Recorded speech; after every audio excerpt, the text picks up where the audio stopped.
स्वागत है आपका दिव्यात्मा कथा में। यहां हम लाते हैं आपके लिए ऐसी कथाएं जो केवल सुनी नहीं जाती, महसूस की जाती हैं। आज की कथा है कूर्म अवतार। जब भगवान विष्णु जी ने समुद्र को अपनी पीठ दी। सत्ययुग के अंतिम चरण में जब देवताओं की शक्ति क्षीण हो चुकी थी, असुरों ने पूरे स्वर्ग को अपने अधीन कर लिया था। इंद्र, वरुण, अग्नि और अन्य सभी देवता असहाय हो गए थे। वे हर युद्ध हार रहे थे। यह सब हुआ था महर्षि दुर्वासा के श्राप के कारण, जिन्होंने इंद्र को दिया हुआ दिव्य पुष्पमाला अपमानित महसूस कर फेंक दी थी। श्राप था, तुम्हारी शक्ति और वैभव छिन्न जाएगा। देवता दुखी होकर भगवान विष्णु के चरणों में पहुंचे। विष्णु बोले, यदि अमृता चाहिए तो अमृत प्राप्त करना होगा, और अमृत तभी निकलेगा जब तुम क्षीर सागर का मंथन करोगे। लेकिन यह मंथन अकेले देवताओं के वश की बात नहीं थी। सहयोग चाहिए था असुरों का।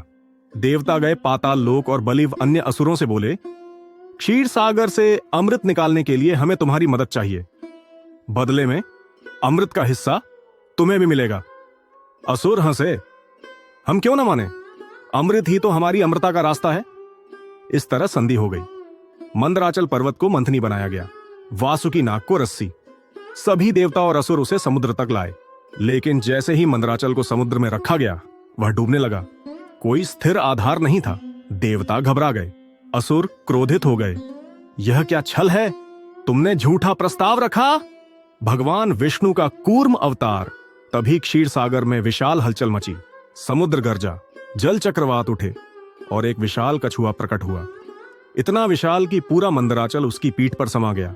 वह थे स्वयं भगवान विष्णु, जिन्होंने लिया था कूर्म, कछुए का रूप। उनकी पीठ पर मंदराचल टिक गया और मंथन आरंभ हुआ। समुद्र मंथन से अद्भुत वस्तुएं निकलने लगीं। 1. हलाहल विष, संहारक विष, जिसे भगवान शिव ने पी लिया। 2.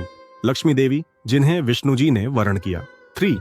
ऐरावत, उच्चैःश्रवा, कल्प वृक्ष, कामधेनु, चंद्रमा, शंख, कौस्तुभ मणि आदि। शौर, धन्वंतरि वैद्य अमृत कलश लेकर प्रकट हुए। जैसे ही अमृत निकला, असुर उसे छीनने दौड़े। देवता निराश हो गए। तब भगवान विष्णु ने लिया मोहिनी रूप, अत्यंत रूपवती स्त्री का।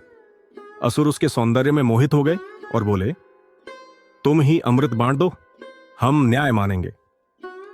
मोहिनी ने चतुराई से अमृत देवताओं को पिलाया और असुरों को कुछ भी न मिला।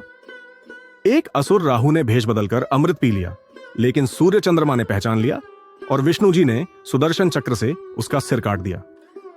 वह सिर बन गया राहु ग्रह और धड़ केतु ग्रह। कूर्म अवतार केवल एक रूपांतरण नहीं, बल्कि एक संदेश है। जब सृष्टि को स्थिरता चाहिए, जब देवता असमर्थ हो जाए, तब ईश्वर स्वयं आधार बन जाते हैं। कछुआ जो धीमा होता है परंतु स्थिर होता है, वह बना मंथन का आधार। बिना दिखे बिना बोले भगवान ने सारा भार चुपचाप सहा। शिक्षा, धैर्य ही सच्ची शक्ति है। समूह कार्य में ईश्वर का अदृश्य सहयोग हमेशा होता है, और जब सब असंभव लगे, भगवान किसी भी रूप में आ सकते हैं। यह सिखाता है कूर्म अवतार। अगर आप भी खोज रहे हैं आध्यात्मिकता की एक नई रोशनी, तो हमारे साथ इस दिव्य यात्रा पर चलिए। सब्सक्राइब कीजिए दिव्यात्मा कथा को, जहां हर कथा में छुपा है एक अमर संदेश।